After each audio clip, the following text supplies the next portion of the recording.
RRB, l'invité du matin. Bonjour Jean-François Bodin. Bonjour Nicolas. Vous recevez ce matin le président du Conseil de l'Ordre des médecins. Le docteur Calandro est effectivement avec nous. Bonjour docteur. Bonjour. Merci d'avoir accepté notre invitation. Il y a un an, la Calédonie était confinée. Ce n'était que le 3e confinement. Mais la nouveauté, c'est qu'on avait connu un premier décès dû au Covid et que les choses se sont accélérées dans les jours qui viennent. On va revenir sur cet épisode. Est-ce qu'il en reste aujourd'hui? Est-ce qu'il y a un an, vous avez été inquiet? Est-ce qu'il y a eu un moment, pas de panique, mais en tout cas de dire, oulala, ça y est, on y est et ça va être compliqué? Très très inquiet. Ça n'a pas été une vague, c'est un tsunami qui nous est arrivé dessus. Il est vrai que la Calédonie était à ce moment-là peu immunisée parce que peu de Calédoniens avaient attrapé le Covid, puisqu'effectivement il y avait le système des hôtels qui faisait que peu de personnes pouvaient rentrer en Calédonie avec le Covid. Et peu de personnes étaient vaccinées, en tout cas pas suffisamment de personnes étaient vaccinées au moment où la vague est arrivée le 6 septembre. Alors il y a eu le nombre de morts quotidiens a augmenté pendant quelques temps. Ensuite les choses se sont un peu calmées. Vous pensez que finalement cette période la plus difficile, parce qu'il y a eu toute une campagne de vaccination avant, de prévention, etc. Mais cette période-là a été bien gérée, cette crise particulière? Alors ce qui a été moins bien géré, je dirais, c'était la vaccination. Puisqu'effectivement la vaccination avait commencé en janvier 2021 et qu'elle est montée très lentement et qu'elle s'était, il y a eu une accélération de la vague qui a eu lieu à Wallis, où là effectivement les gens sont un peu inquiétés de la possibilité de l'entrée du virus en Calédonie. Et puis, ça s'était calmé, tassé un petit peu. Et c'est dans ce cadre-là, d'ailleurs, que l'obligation vaccinale a été décidée. C'est parce que la vaccination ne décollait pas.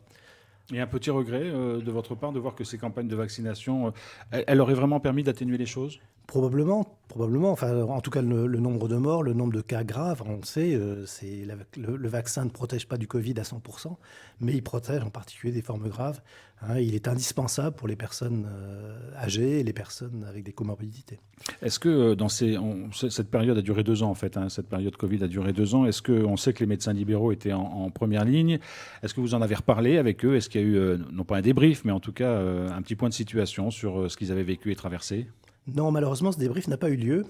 Et c'est vrai qu'on est très vite retombé dans les mauvaises habitudes, les mauvais travers.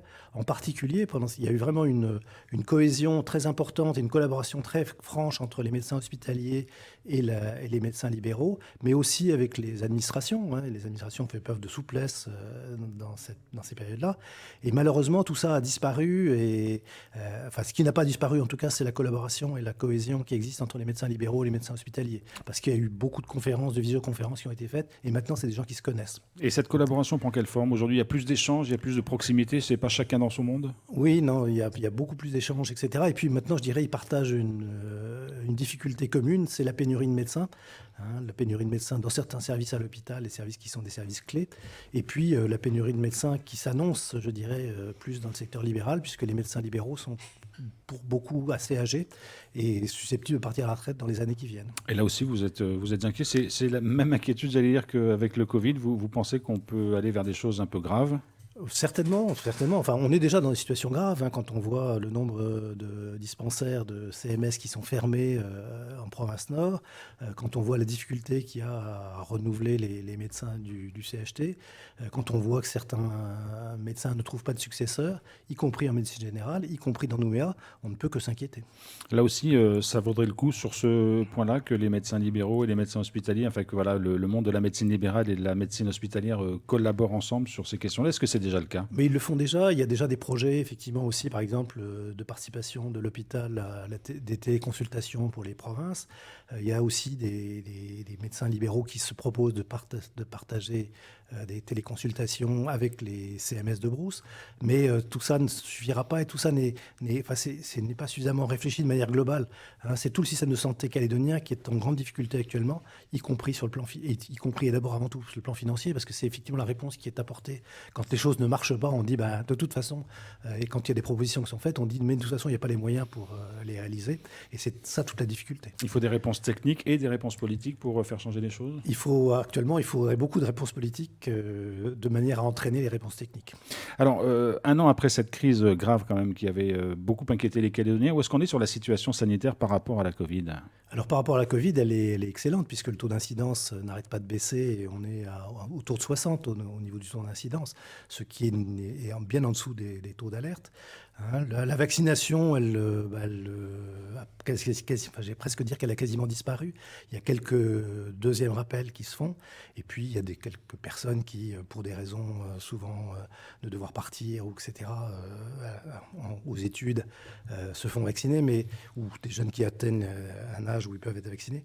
Mais bon, c'est pas de ce côté-là. Ce qui est intéressant, effectivement, c'est qu'on a maintenant un variant Omicron BA5 qui est très contagieux, mais qui pour autant n'est pas très dangereux. Donc il n'y a pas de risque de santé sur la population, de risque grave en tout cas. Non, actuellement, il y a d'autres maladies qui nous inquiètent plus, comme la leptospirose par exemple, ou la grippe, simplement, qui sont plus importantes et plus dangereuses, je dirais, que le Covid.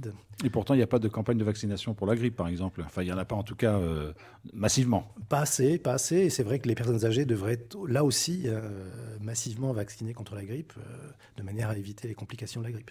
Est-ce que quand même cette époque qui a été particulière et dans le monde entier a changé aussi votre regard sur les virus qui pourraient naître à l'avenir ? Est-ce qu'aujourd'hui, on serait prêt en Calédonie ou ailleurs à faire face à un virus mondial comme on l'a vu par le Covid ? C'était comme la première pandémie que moi j'ai connue de toute ma carrière. Et c'est sûr que ça a changé complètement la place de la santé.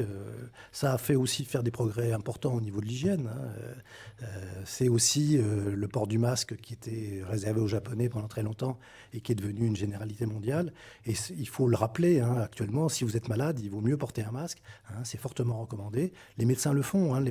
Beaucoup de médecins encore dans leur cabinet portent un masque. Les médecins de l'hôpital, ils ont très très souvent un masque pour consulter et pour se déplacer dans les services. Et donc le port du masque doit devenir une facilité, quelque chose qu'on fait facilement quand on en a besoin. Et vous incitez aujourd'hui les patients, enfin les Calédoniens à se laver les mains. Enfin, c'est des gestes simples qui ont été retrouvés. Est-ce que vous pensez que c'est des choses qu'il faudrait pérenniser ? Oui, le geste de se laver les mains, de se moucher dans son coude, de tousser dans son coude plutôt que dans sa main et des choses comme ça. Tout ça, c'est de se laver les mains régulièrement, de veiller à ne pas être trop, quand on est malade, à pas avoir trop de contacts, éviter les bisous, des choses comme ça. C'est des choses qu'on a appris, je dirais, pendant cette pandémie. Docteur Calandro, j'en reviens à ce que vous disiez aujourd'hui sur la pénurie de médecins qui touche la Calédonie. Vous avez partagé votre inquiétude. Aujourd'hui, les Calédoniens sont encore bien soignés ?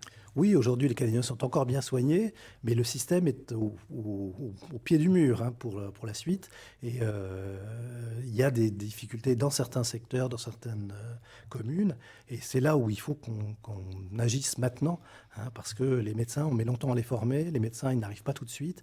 Et donc, c'est vrai que le système actuellement, il fonctionne avec des médecins qui viennent pour très peu de temps. Et malheureusement, ça ne correspond pas du tout aux besoins de la population, dans le sens où ils ont besoin de médecins de famille, de médecins qui les connaissent, de médecins qui connaissent leurs parents, qui connaissent toute la famille, et qui puissent, pour tous les patients chroniques, et Dieu sait s'il y en a en Calédonie. Et donc là, il faudrait effectivement qu'on puisse changer au niveau du recrutement. Alors je crois qu'il y a une prise de conscience quand même que les médecins, c'est une denrée rare, qu'il faut aller se battre pour les obtenir en Calédonie, qu'on est en compétition avec le reste du monde et en particulier pour le moment, surtout avec la métropole. Et donc, il faut travailler pour aller chercher des médecins, il faut trouver des moyens pour les attirer et réfléchir sur l'attractivité de la Calédonie. Est-ce qu'il faut aussi pousser les jeunes à s'engager dans des études de médecine ? Bien sûr, et plus largement dans les professions de santé, parce qu'il y a pas suffisamment de médecins, mais il y a aussi dans d'autres professions de santé des manques, en particulier même simplement chez les infirmières. Et donc, de toute évidence, les professions de santé sont des professions d'avenir. On aura toujours besoin de la santé et il y a de la place pour les jeunes Calédoniens. Et c'est important aussi pour la population d'être soignée par des gens du pays, que des Calédoniens puissent partir faire des études en métropole pour la médecine, mais simplement aussi se rendre à l'IFPSS, à l'école d'infirmière à Nouméa, pour faire des études dans les professions de santé. Est-ce que vous formez le souhait que quand la Calédonie aura trouvé son chemin d'avenir, d'une certaine façon, les choses pourront revenir de façon plus normale et régulière ? Oui, bien évidemment, je forme ce souhait-là, mais je souhaite aussi qu'on développe les formations sur le territoire, dans d'autres domaines que les infirmières, pour les aides-soignantes, pour les éducateurs, et aussi pour la médecine. C'est pour ça que moi j'ai un projet qui est un peu fou, mais qui est un projet d'un CHU à Nouméa, puisqu'effectivement, au lieu d'aller chercher les médecins à l'extérieur, on les formerait sur place. Et bon, c'est un projet à 10 ans, c'est pas pour tout de suite, mais bien évidemment, ça serait une meilleure solution, et on a les compétences sur place. Un mot quand même, puisque vous parlez de de ce projet-là, ce serait quoi? Ce serait un CHT transformé en CHU, c'est-à-dire en hôpital universitaire. Oui. C'est bien ça l'idée, ou Oui, en oui, tout cas dans certains services? les médecins de l'hôpital ont pour beaucoup la compétence pour être des professeurs d'université et former des jeunes étudiants en médecine. Hein. On forme déjà des internes et il n'y a pas de raison qu'on n'arrive pas à les former plus qu'au niveau de l'internat.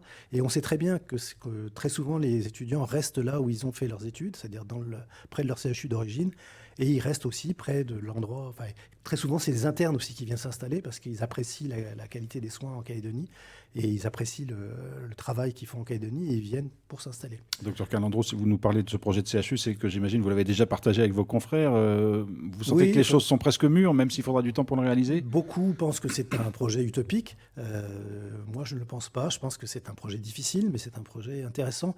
Évidemment, il faudra s'appuyer sur des compétences de CHU métropolitains pour le faire, hein, parce qu'on ne va pas, comme ça, créer de toute pièce un CHU. Moi, j'ai connu cette situation aux Antilles où, effectivement, hein, l'hôpital était devenu un CHU avec pas mal de difficultés au début. Ça ne se met pas en place du jour au lendemain, mais c'est possible. L'Université Antilles-Guyane, maintenant, forme des internes. L'Université Antilles-Guyane, maintenant, forme des médecins, hein, au CHU de Fort-de-France ou de Pointe-à-Pitre. Affaire à suivre, donc. Voilà.